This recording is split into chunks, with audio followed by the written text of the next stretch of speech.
innocents. Je vous ai compris. En position de tir.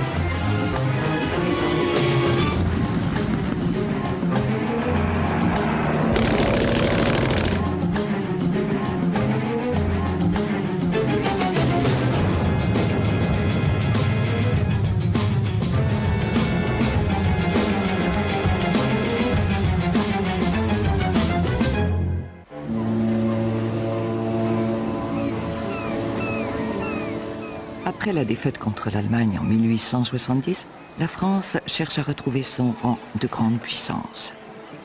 L'armée a besoin de reconquérir sa fierté perdue. La Troisième République va l'engager dans une reprise vigoureuse de l'expansion coloniale et lui donner pour mission d'apporter à des populations jugées inférieures les bienfaits de la civilisation.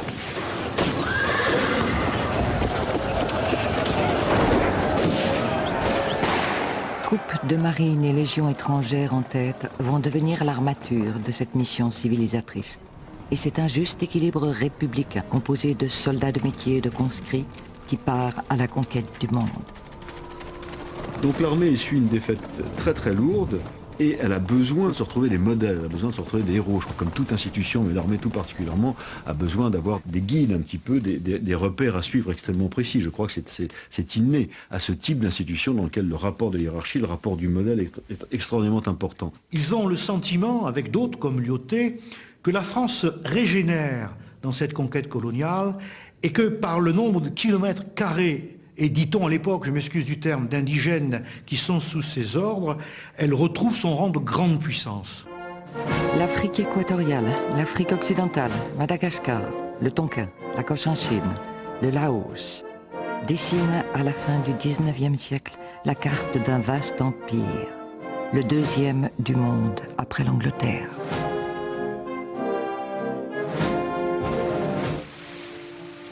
Cette conquête, où l'on meurt plus d'épidémies que de blessures au combat, devient l'œuvre de quelques officiers.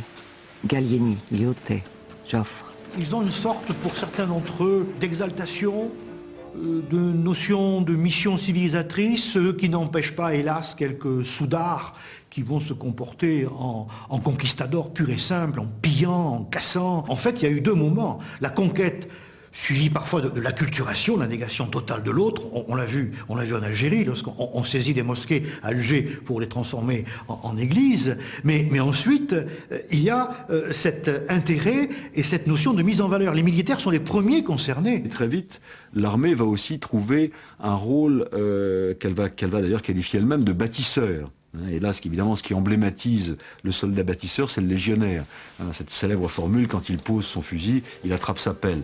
Donc c'est cette idée que cette armée va jouer un rôle éducateur extraordinairement important. C'est-à-dire que l'armée va être un peu l'équivalent de l'instituteur. Si la Troisième République est dans les campagnes marquée par ses apôtres, ces hussards noirs de la République qui vont apprendre aux enfants les vertus républicaines, l'égalité, la fraternité et tous ces symboles extrêmement forts, l'armée va un peu jouer ce rôle-là outre-mer à travers les supplétifs ou les troupes indigènes qu'elle va recruter.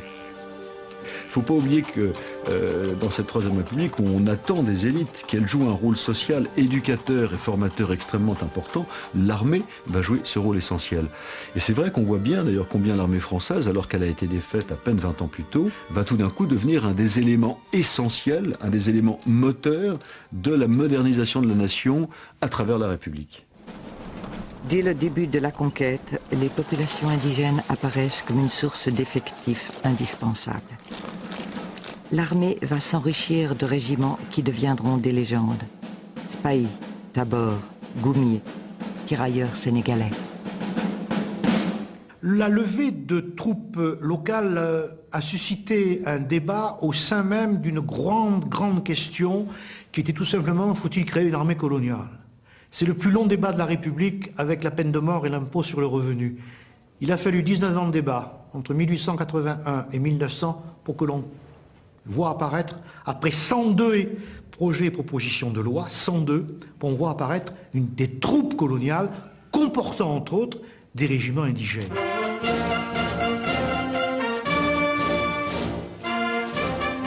À l'origine, le recrutement de ces tirailleurs indigènes est une nécessité. La conquête de l'Afrique, on pourrait dire qu'elle a été faite par 150 Européens en tout. Qu'aurait-il pu faire pour conquérir des millions de kilomètres carrés sans l'aide de ces milliers de supplétifs? Et puis très vite, dans un second temps, ces supplétifs, devenus des soldats réguliers, vont aussi devenir des modèles de la colonisation. Le recrutement des troupes indigènes permet de garantir l'ordre local et d'envisager de rééquilibrer sensiblement les effectifs face à l'ennemi héréditaire, l'Allemagne.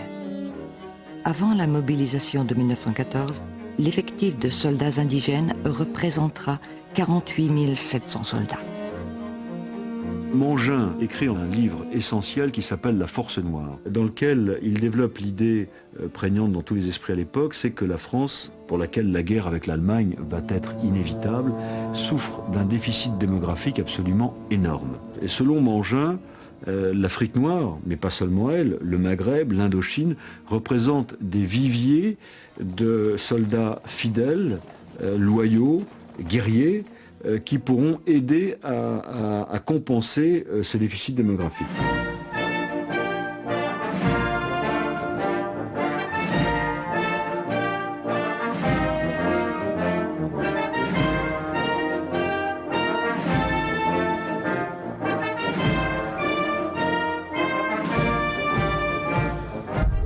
En France métropolitaine, l'armée et les dirigeants vivent dans la préparation d'une revanche. Les officiers jouissent d'un statut privilégié, le prestige de l'uniforme, mais souffrent de soldes relativement faibles. J'aime les militaires, leur uniforme coquet, leur moustache et leur plumet. Avant 1914, on compte 20 000 officiers, dont à peine 300 généraux. Les écoles d'officiers comme Polytechnique ou Saint-Cyr recrutent sans difficulté depuis le désastre de 1870. Et l'armée apparaît comme le principal débouché offert à la noblesse en régime républicain. Vers 1900, les officiers en France ont une vision très ambivalente, très hétérogène de la guerre à venir. D'un côté, on connaît les effets des nouvelles armes, mais en même temps, il y a le côté très français, le côté très folia française, qui veut que l'on fasse la guerre avec panache, avec de grands bataillons, avec le sabre clair. Et donc, l'idée de la guerre et ce mélange des deux, j'aurais tendance à dire que du côté de Saint-Cyr, on passe à la gloire et au panache, et du côté de Polytechnique, à la technique et au canon. La revanche se prépare aussi dans les forges. Et il est désormais évident que la puissance et la mobilité du feu seront décisives sur le champ de bataille. Dans ces premières années, la Troisième République consacre près de 30% du budget de l'État aux dépenses militaires. Les ingénieurs en armement mettent au point le fusil Lebel, le plus rapide de l'époque, avec un tir de 10 coups à la minute, et le canon de 75 sans recul, tirant 12 coups à la minute. Le canon de 75 est une merveille technologique. On a jugulé le recul pour la première fois depuis 5 siècles d'histoire de l'artillerie, mais on n'a pas prévu de pouvoir le faire tirer à 45 degrés, ce qui permettrait d'avoir la plus grande portée. Et on considère que l'artillerie qui tire au-delà de 4 km n'est pas importante. Donc là aussi, période d'ambivalence entre les possibilités techniques que l'on pressent et la gangue des mentalités qui empêchent quelquefois d'évoluer.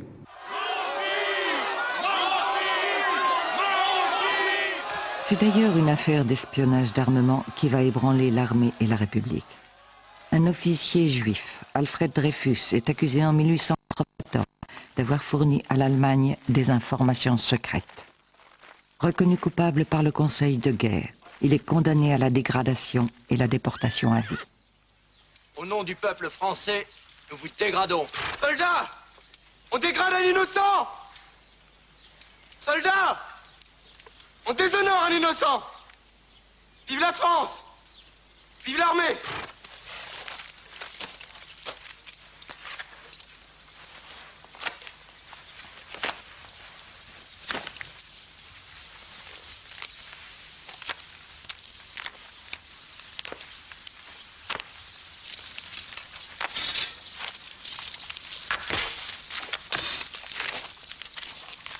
Ce que l'on peut établir, c'est qu'il y avait effectivement des officiers d'état-major, le chef d'état-major, le ministre de la guerre, qui avait dans les mains un dossier de pièces fabriquées permettant d'accabler donc cet innocent. Il savait qu'il fabriquait un coupable à partir d'un officier innocent.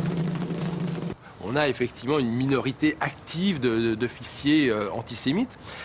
Et pour eux, Dreyfus est coupable parce que juif, parce qu'il n'est pas possible, dans une institution comme l'armée, d'accepter des officiers qui ne viennent pas du moule.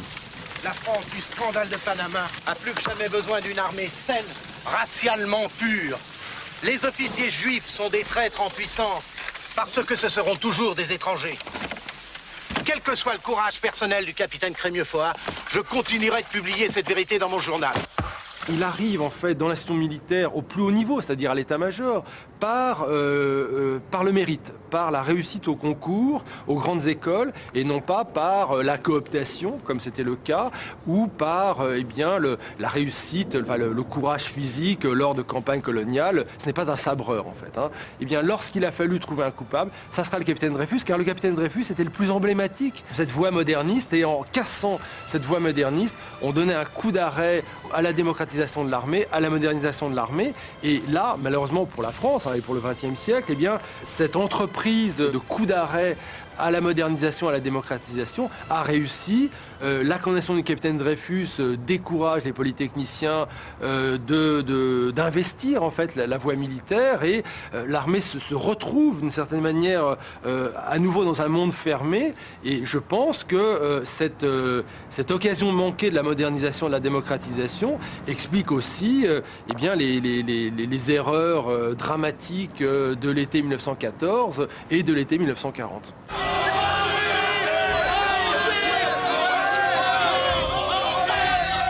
Durant 4 ans, sur fond d'antisémitisme, l'opinion publique et l'armée se divisent entre Dreyfusards et anti-Dreyfusards. À partir de 1898, la presse et une partie des intellectuels français, dont Émile Zola, s'emparent de l'affaire. Il s'agit de faire triompher la vérité et les droits de l'homme face à la raison d'État et au culte étroit de la patrie. J'accuse le général de Boisdeffre d'avoir eu entre les mains les preuves certaines de l'innocence de Dreyfus et de les avoir étouffées. J'accuse enfin le premier conseil de guerre d'avoir violé le droit en condamnant un accusé sur une pièce restée secrète. J'accuse. Voilà le titre. En caractère d'affiche, sur toute la première page. On tire à 300 000. L'armée est contrainte de rouvrir le procès de Dreyfus. La machination est démontrée et le capitaine sera réintégré dans l'armée en 1906. Aux yeux de l'opinion publique, l'image de l'institution militaire, gage de probité et de cohésion, est profondément entachée.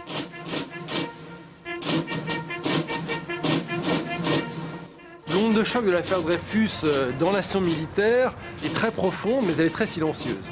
L'affaire Dreyfus a amené un affaiblissement du pouvoir militaire, une intervention du pouvoir civil sur cette institution, donc des enquêtes de journalistes, de magistrats, et de ce point de vue-là, c'est perçu comme un affaiblissement du pouvoir militaire.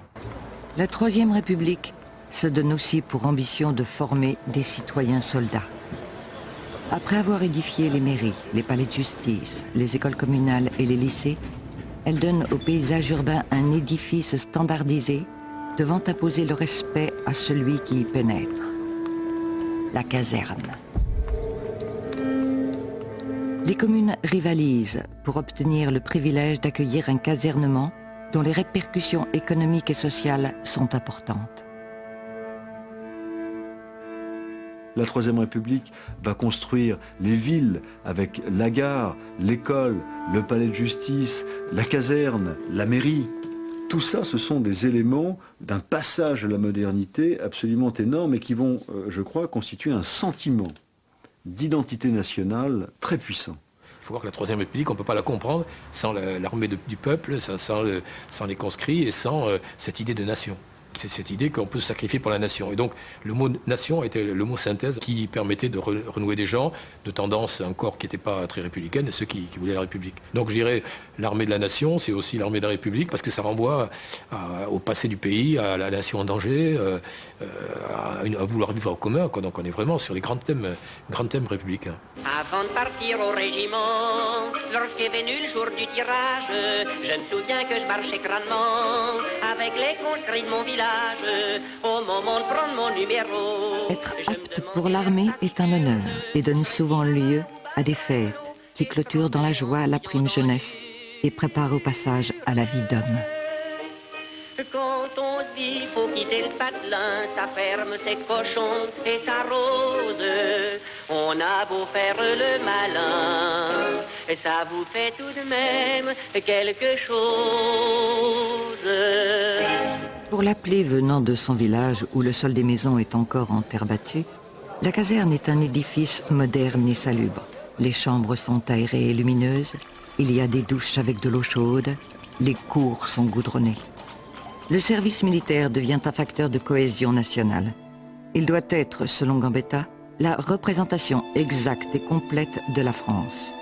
L'idée d'universalité et d'égalité devant le service militaire progresse. Une loi est votée en 1905, supprimant le tirage au sort et imposant un service obligatoire et universel de 2 ans. Ce service militaire, à cette époque-là, globalement est accepté, ce qui est très surprenant car durant tous les siècles précédents, il y a toujours eu une grande réticence de la population à accepter cet impôt du sang que l'on demande. Mais depuis la défaite et l'humiliation de 1870, finalement, la population dans son ensemble a commencé à accepter le principe. C'est le moment où en même temps arrivent les chemins de fer, où on crée un État qui a l'air puissant et ça donne à tout le monde l'idée que ce service-là représente un peu l'avenir. C'est la première fois que des conscrits vont voyager. C'est la première fois qu'ils vont dormir sur des lits pour beaucoup d'entre eux. C'est la première fois qu'on va leur donner un pantalon en drap. C'est la première fois pour beaucoup d'entre eux qu'ils vont porter des chaussures. C'est la première fois qu'ils vont avoir des robinets avec de l'eau chaude. C'est la première fois qu'ils vont manger 1 fois par jour de la viande. Donc on voit bien que, ne serait-ce que sur le plan de l'armée, c'est un passage à la modernité énorme. Mais l'armée, elle est aussi vue comme l'endroit où l'on a tous les tourments. C'est la ville, c'est le tabac, c'est l'oisiveté, c'est les filles, c'est les maisons de tolérance, c'est la syphilis. C'est beaucoup de choses que la société rurale du temps, que la société fort marquée par l'Église catholique sent très très mal et parce qu'elles ne correspondent pas à ces valeurs fondamentales. Donc il y a sans aucun doute une grande ambivalence. Le moment de faire le service militaire, c'est le passage à la vie d'adulte. Il y avait une formule célèbre au soir des conseils de révision, bon pour le service, bon pour les filles. Et si on ne faisait pas le service, on était quelquefois pas bon pour le mariage, dans l'imaginaire et la psychologie des campagnes. Mademoiselle, voulez-vous de moi comme amoureux? Je dois vous prévenir, je suis militaire. À votre costume qui me fait sans plus de manière, je m'en doutais bien un peu. Mais l'antimilitarisme n'a pas quitté pour autant le débat public. La presse radicale et socialiste multiplie les publications fustigeant la vie militaire. Au début du XXe siècle, l'armée est encore utilisée pour le maintien de l'ordre ou pour briser, comme en 1905 dans le Languedoc, les grèves de viticulteurs. Jean Jaurès va porter encore plus loin le débat en publiant en 1911 l'Armée nouvelle. L'armée du peuple ne serait plus basée sur la conscription unique, mais sur des convocations répétitives, préparant tout au long de la vie les citoyens au métier des armes. Mais le débat sur l'organisation de l'armée va brutalement s'interrompre. Depuis l'assassinat de Jean Jaurès, le 31 juillet 1914, il n'y a plus de voix pour s'opposer à la guerre. Et c'est l'ensemble des partis politiques, de droite comme de gauche, qui votent l'entrée en guerre du pays dans un élan général que Poincaré nommera l'Union sacrée. Le concept de nation armée, forgé depuis une quarantaine d'années, va devenir une réalité quand le 2 août 1914, la puissante mécanique de la mobilisation générale se met en marche. L'armée française va découvrir une guerre nouvelle, inconnue. Une guerre qui, pour la première fois dans l'histoire, est mondiale. ouvrant des fronts sur le territoire, dans les colonies et en Orient, impliquant des forces coalisées sur terre, sur mer et dans les airs.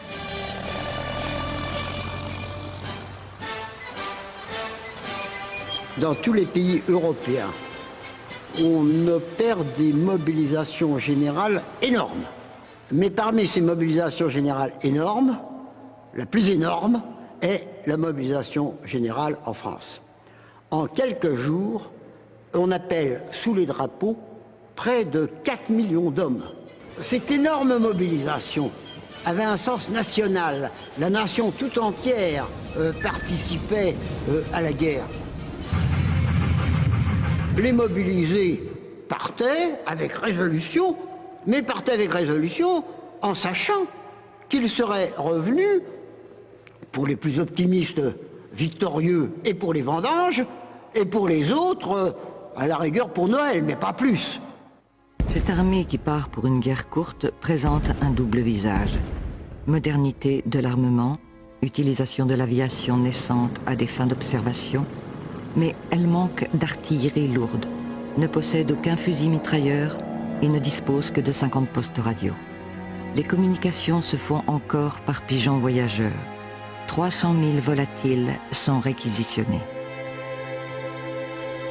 Les cavaliers ne sont équipés que de lances et de sabres, et les fantassins qui chargent encore à la baïonnette sont habillés de pantalons rouges. Alors pourquoi est-on avec un pantalon rouge? Bien parce qu'on estime finalement, sans le dire, sans en avoir vraiment conscience, qu'on doit gagner cette guerre contre l'Allemagne un petit peu avec les mêmes méthodes, avec le même uniforme que celui avec lequel on l'a perdu en 1870. C'est un ministre qui dit à la Chambre, le pantalon rouge, c'est la France.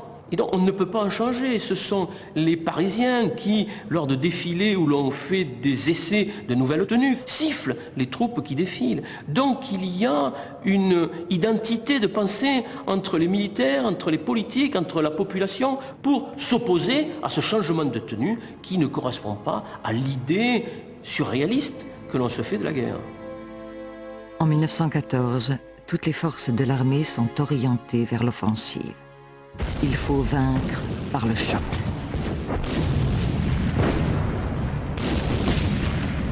C'est la doctrine de l'offensive à outrance. Il s'agit de mener une guerre éclair, faite de percées, de mouvements, d'encerclements. Et cette guerre ne saurait excéder quelques semaines.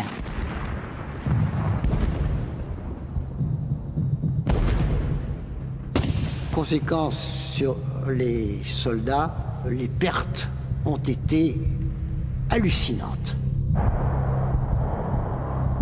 Le 22 août 1914, 27 000 morts pour la journée, pour la seule armée française.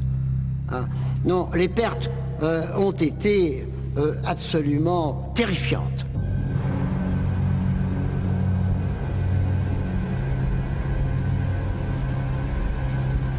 À la fin de l'année 1914, l'armée française a perdu plus de 300 000 hommes. 300 000 hommes tués. C'est cela, le début de la guerre de 14, des pertes comme on n'avait jamais pu imaginer qu'elles se produiraient.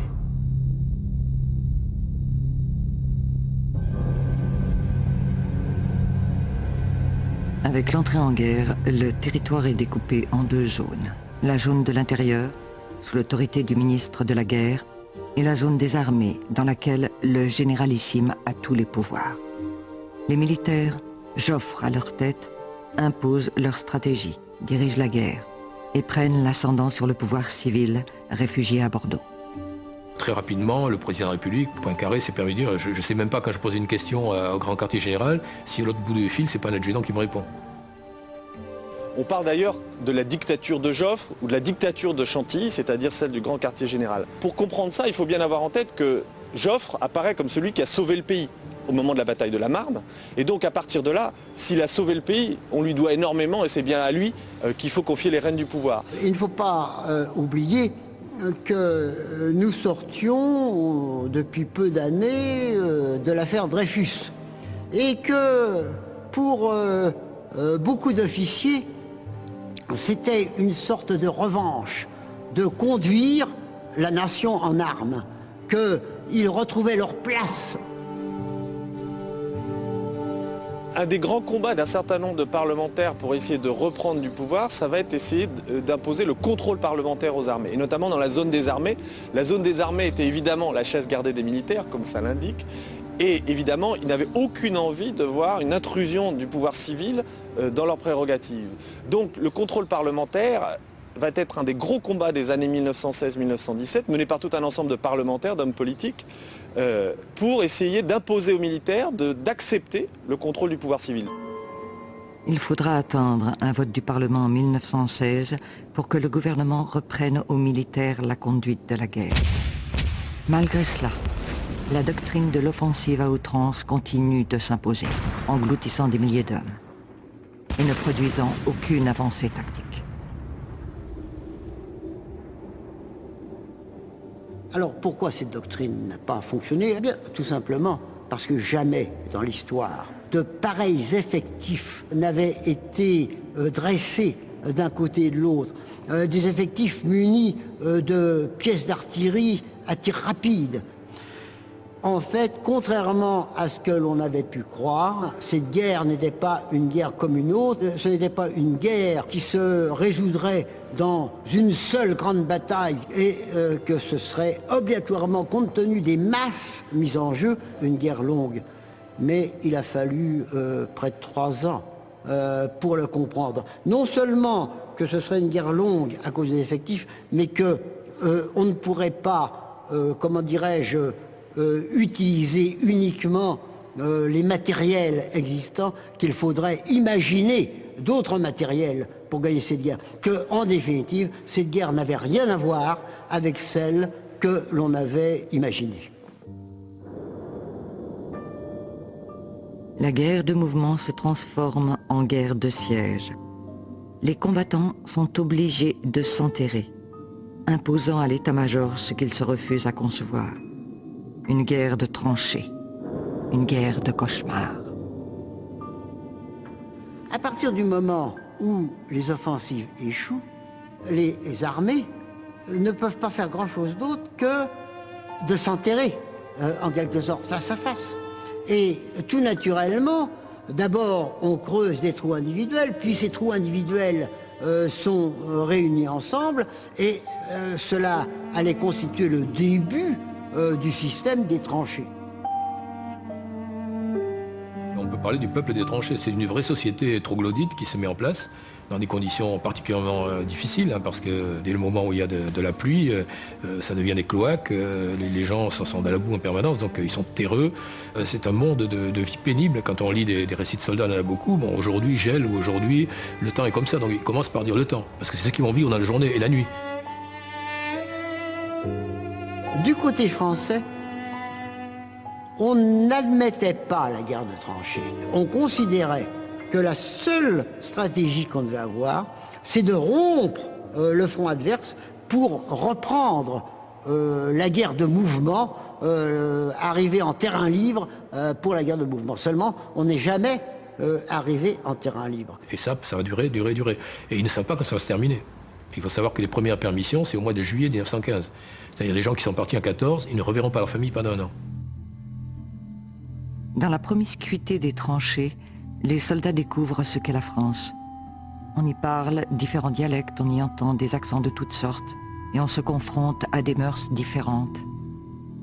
L'un des objectifs de ce vaste brassage interrégional voulu par l'état-major est de faire éclater les solidarités locales, les solidarités de naissance, et de faire émerger une solidarité nationale et combattante. Les Français découvrent aussi dans les tranchées de la Marne ou de la Somme l'étendue de leur empire, algériens, africains, indochinois, tunisiens, marocains et malgaches. Ils seront environ 400 000 volontaires des troupes coloniales, engagés dans les combats. Dans la boue des tranchées va naître la fraternité d'armes. C'est-à-dire qu'on souffre des mêmes dangers, on est atteint des mêmes maux, des mêmes blessures, de toutes les tourments de la Grande Guerre. Et là, les poilus sont très sincèrement touchés de voir ce qu'endurent les tirailleurs qui sont venus finalement de très très loin. Alors évidemment, plus le tirailleur est venu de loin, c'est-à-dire en particulier l'Africain, le Noir, plus le poilu est attendri par un tel dévouement. Fondant comme l'ivoire, je vais vous conter son histoire dans cette chanson. D'abord voici le nom de ce brave garçon. Il s'appelait Boudou Badabou, il jouait de la flûte en acajou. Je n'exagère pas, c'était le plus beau gars de toute la Nouba. Quand son régiment défilait, au son joyeux des flageolets, le tout en boucle, tout admirait, surtout celui de Boudou Badabou.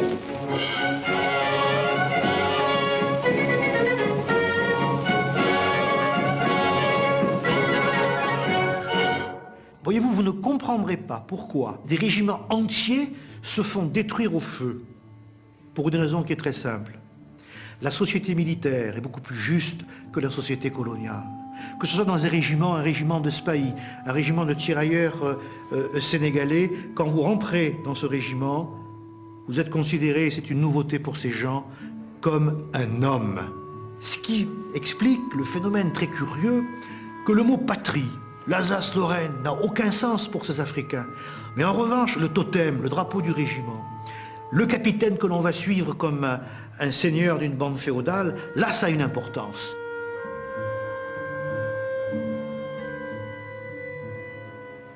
Dès le début de la guerre, l'armée cherche à contrôler les informations venant du front. Les lettres de soldats sont systématiquement filtrées.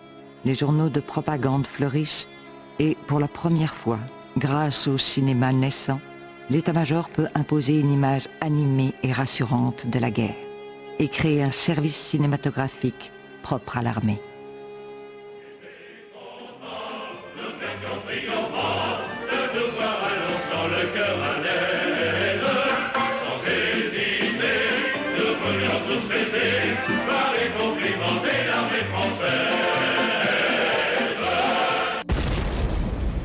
Si l'arrière vit dans l'illusion d'une guerre héroïque, dans les tranchées, les combattants épuisés n'ont pas oublié qu'ils étaient encore des citoyens avec des devoirs, mais aussi des droits.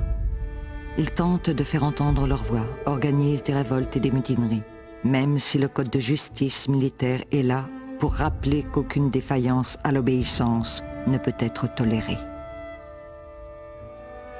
Une armée de citoyens, c'est une armée où les soldats ont des droits. Par exemple, le droit de partir en permission. La désinvolture avec laquelle le commandement, à certains moments, gère les permissions est un grand facteur de mécontentement. C'est une des explications des mutineries de 1917. Les soldats ont des droits, ce sont des soldats citoyens. L'idée qu'on envoyait les soldats se faire tuer sans qu'on en comprenne les motivations fait qu'on va interroger de plus en plus la légitimité de contraindre les soldats à se soumettre à cette législation et à ces pratiques spécifiques du temps de guerre. Et là, on peut dire qu'au moment des mutineries en 1917, lorsque les soldats revendiquent massivement un certain nombre de choses, donc plus de permissions, plus de ravitaillement, une meilleure gestion des offensives, une meilleure gestion de la main-d'œuvre, une plus grande attention à leur sort, ils reprennent en quelque sorte leurs droits de citoyens. On pense aujourd'hui qu'il y a eu autour de 80 000 mutins. Donc là, c'est évidemment une énorme révolte, et une révolte qui effectivement se traduit par de la négociation collective. Il est évident que dans la manière dont Pétain va gérer la réponse à la crise des mutineries, il y a deux aspects. Il y a un aspect proprement répressif, c'est-à-dire évidemment faire juger par la justice militaire comme ça a été fait un certain nombre de mutins, et d'ailleurs il y en a une trentaine qui a été exécutée, sans compter tout un ensemble d'autres peines de relégation et autres. Mais il y a aussi un aspect, on pourrait dire, positif dans la crise des mutineries, c'est la prise en compte des revendications des soldats quant au régime des permissions et quant à la question du ravitaillement, deux questions qui les préoccupaient énormément. Et Pétain, qui était très sensible à cet aspect et qui était aussi très soucieux de son image, a bien compris qu'il ne pourrait pas gérer la crise des mutineries sans un aspect de prise en considération de ces revendications des soldats qui s'étaient exprimées on ne peut plus clairement pendant les mutineries.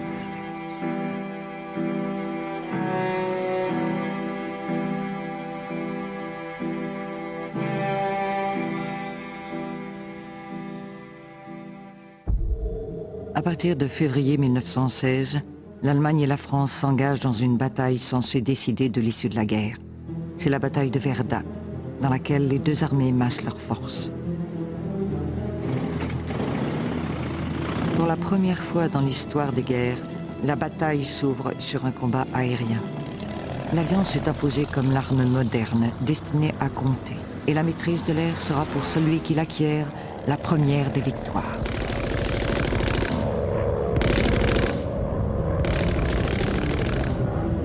les Allemands disposent de ballons pour repérer les positions françaises et disposent d'avions. Les ballons français sont immédiatement éliminés par les avions d'attaque allemands qui affrontent les Français. L'artillerie française ne peut pas répliquer sur les Allemands puisqu'elle ne voit plus, elle ne peut pas être guidée. Et c'est à ce moment-là que l'on décide de livrer une bataille aérienne, la première bataille aérienne de l'histoire, pour prendre la maîtrise de l'air aux Allemands. Cette première grande bataille change le cours de l'histoire, comme tout le monde connaît l'importance de la bataille de Verdun. L'aviation joue un rôle primordial. À partir de 1916, on sait qu'on ne peut plus se passer d'aviation. À Verdun, les armées s'enfoncent dans une guerre d'usure qui va durer 11 mois et dont le vainqueur sera la mort. 500 000 Français et Allemands. La guerre est devenue totale. Par son intensité, sa longueur, les masses d'hommes et de matériel, par la disproportion entre les moyens de tuer et les moyens de se protéger, par le lien vital avec l'arrière, Verdun donne au concept de bataille une nouvelle réalité jamais connue dans l'histoire des guerres. Sur un périmètre d'à peine 20 km², on concentre un feu jamais atteint. Du côté français, pas moins d'une pièce d'artillerie de campagne tous les 20 mètres et une pièce d'artillerie lourde tous les 30 mètres.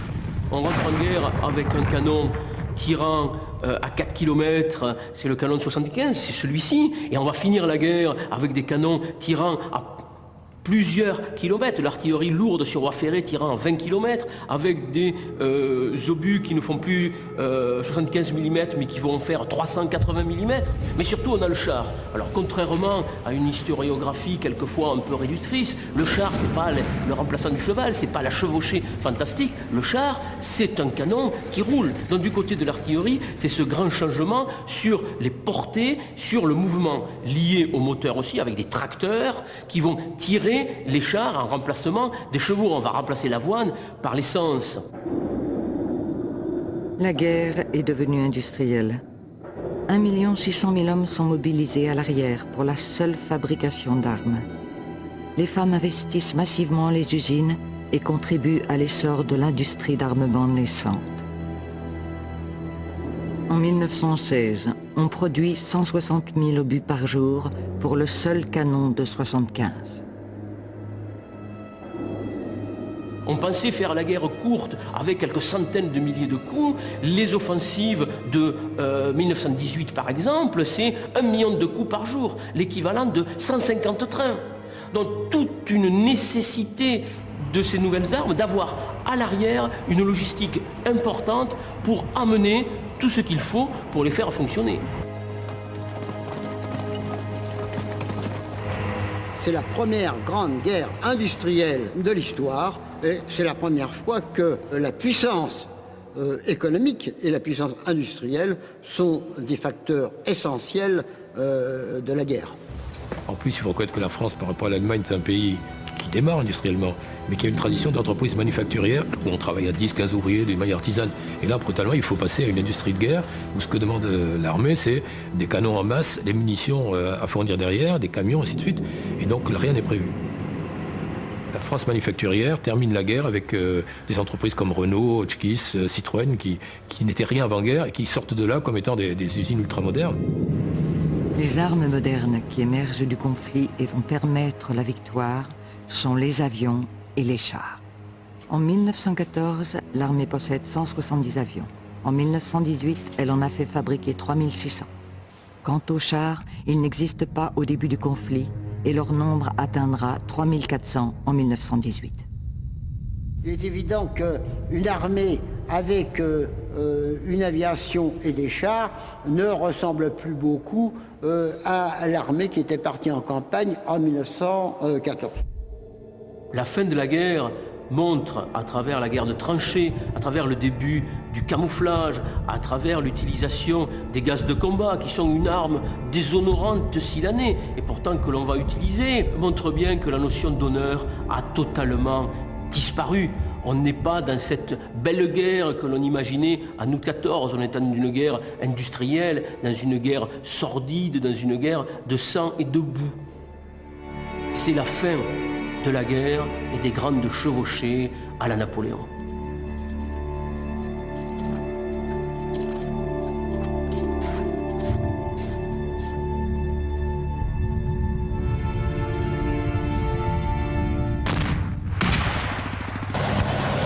En 1918, c'est un officier supérieur français, le général Foch, qui dirige la coalition alliée menant à la victoire. Aux côtés des Britanniques, Américains, Canadiens et Australiens, les Français représentent encore près de 40% des effectifs. L'armée française vient de vivre l'une de ses plus importantes rencontres avec l'histoire. Elle a réalisé ce qu'était le concept de nation armée. Un peuple entier en armes qui a su garder sa terre en tenant 4 ans dans les tranchées.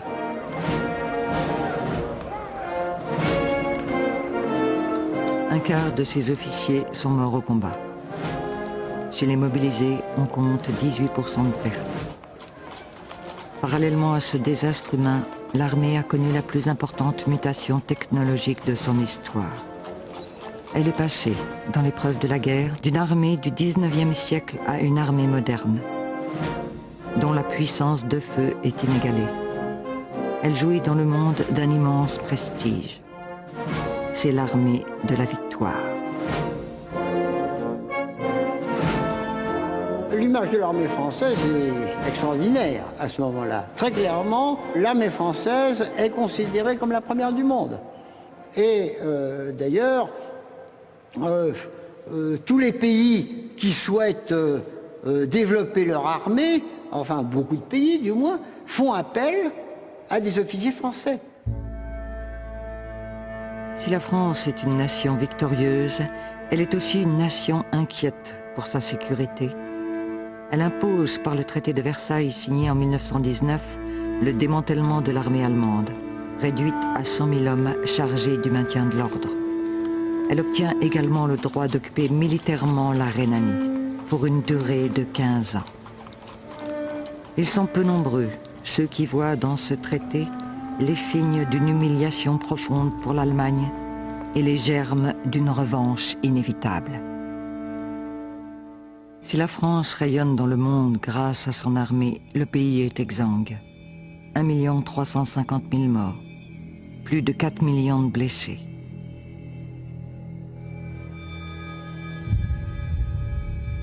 La France est à genoux.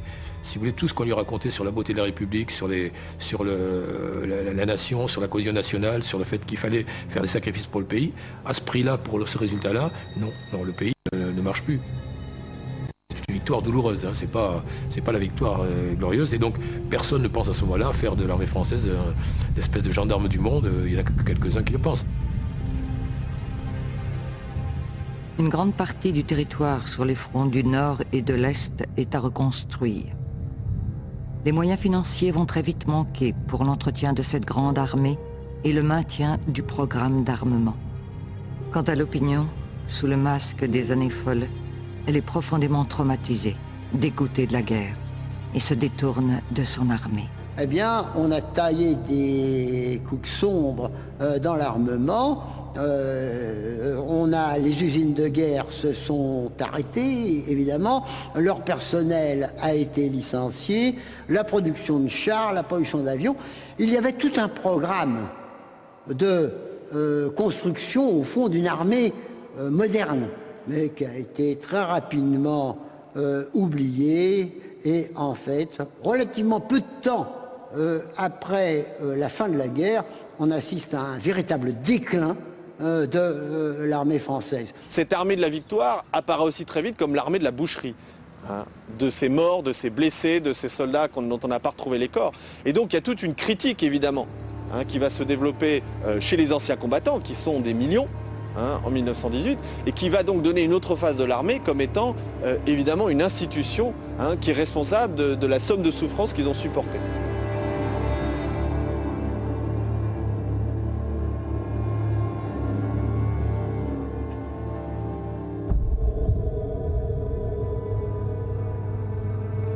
Dans l'immédiate après-guerre, l'État entreprend un vaste chantier de mémoire alliant l'exaltation de l'héroïsme du citoyen soldat et la nécessité du deuil privé. La nation impose que l'on grave les noms de tous ces soldats morts dans le marbre et la pierre. On crée des cimetières nationaux, des monuments commémoratifs dans chaque commune. Ils ont pour objectif de célébrer ceux qui ont versé leur sang et d'imposer l'idée du plus jamais ça. Ce travail de deuil va culminer avec la désignation d'un soldat inconnu, symbole de tous les sacrifiés, que la nation entière se doit d'adopter comme le père, le fils, le frère à jamais disparu.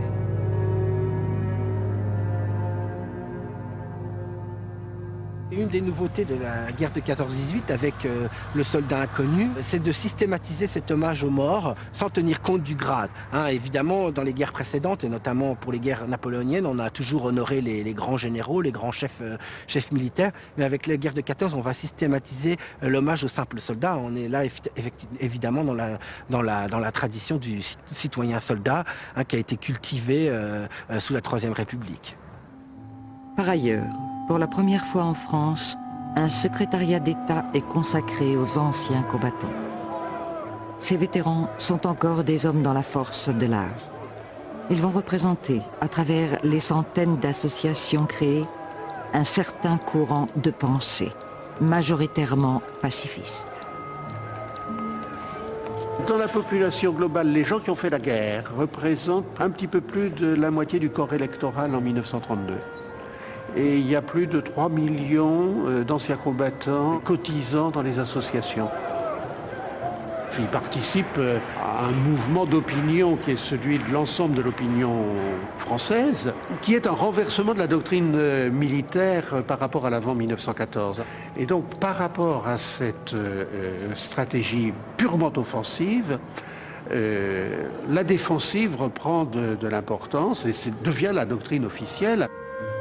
La France et le gouvernement français doivent tenir compte du pacifisme de la population. Pacifisme qui mène en particulier à la politique de défense, et ce n'est pas rien. Il vaut mieux se défendre qu'être prêt à répondre par l'agression à une agression. Et d'une certaine façon, le pacifisme mène à la construction de la ligne Maginot. La société civile demande au gouvernement d'empêcher toute guerre. D'une part, par des traités, et c'est toute la politique des années 20, et d'autre part, par la mise en place d'une porte face à l'Allemagne, d'un mur de béton qui va empêcher d'entrer. Et je vous lis une seule phrase d'un discours de Maginot, ministre de la Guerre. « Les organisations défensives des frontières dont nous voulons l'exécution n'ont pas d'autre but que de barrer la route à l'invasion toujours possible. Le béton vaut mieux à cet égard et coûte moins cher que le mur de poitrine. » Tout est dit avec ces quelques phrases-là. Et toute la politique militaire de la France des années 20 et 30 est résumée dans ces deux phrases de Maginot, ministre de la Guerre. Alors l'île Maginot, c'est un chantier énorme. Chantier dans le domaine de l'infrastructure, dans le domaine des budgets, dans le domaine de la logistique. On va construire des centaines de forts, certains très importants, d'autres tout petits. Ce sont des milliers et des milliers de mètres cubes de béton armé.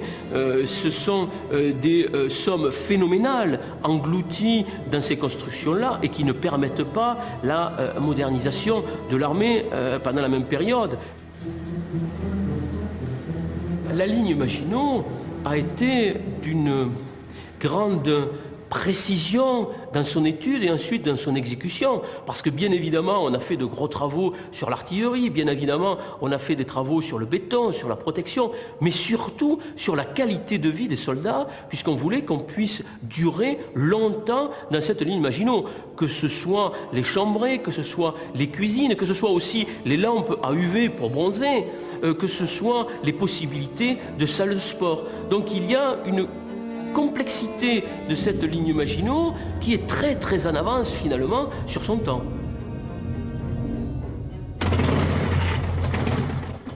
À partir du 1er avril 1933, l'armée française va s'enrichir d'une nouvelle composante. L'armée de l'air s'inscrit désormais dans le paysage militaire de la France. Son premier plan d'armement fixe la construction d'une flotte de 1360 avions divisés en aviation de combat, de chasse et de renseignement. La création de l'armée de l'air a fait l'objet de débats énormes à cette époque, de fortes oppositions, qui peuvent s'expliquer non pas parce que on était contre le fait aérien, absolument pas. L'armée de terre et la marine avaient très bien compris son importance, mais essentiellement pour des problèmes budgétaires.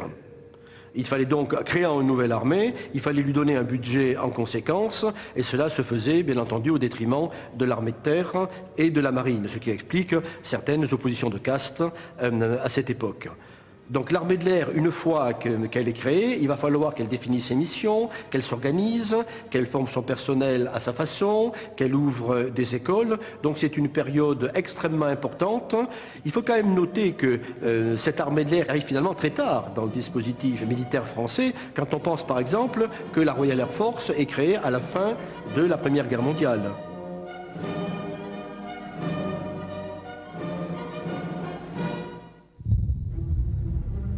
Alors que la moitié des crédits de défense sont investis dans la construction d'un bouclier long de 300 km, la France délaisse son industrie d'armement.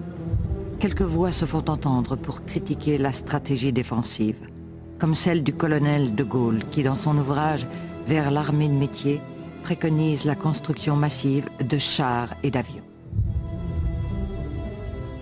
Alors que l'Europe voit monter les périls fascistes et nazis, la France s'enfonce dans la crise économique et l'instabilité politique.